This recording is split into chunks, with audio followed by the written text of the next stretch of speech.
How to solve WhatsApp connecting problem. So if you're facing a problem with WhatsApp, like if you open up your WhatsApp and if you are facing a problem, internet connection or connecting problem, then what you need to do is first you just need to make sure that you have a stable internet connection. Because if you don't have the internet connection, like if you're using Wi-Fi, then switch to your mobile data, or if you're using your mobile data, then switch to your Wi-Fi. Once you've done that, your problem might be fixed. But if that doesn't fix your problem, then the next thing you need to do is open up your Play Store. Then go with the search, and under search you need to search for WhatsApp.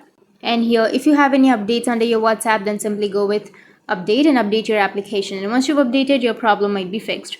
But if you don't have any updates, or even after updating, if that still doesn't fix your problem, then you just need to simply open up your settings and then scroll down, go with apps.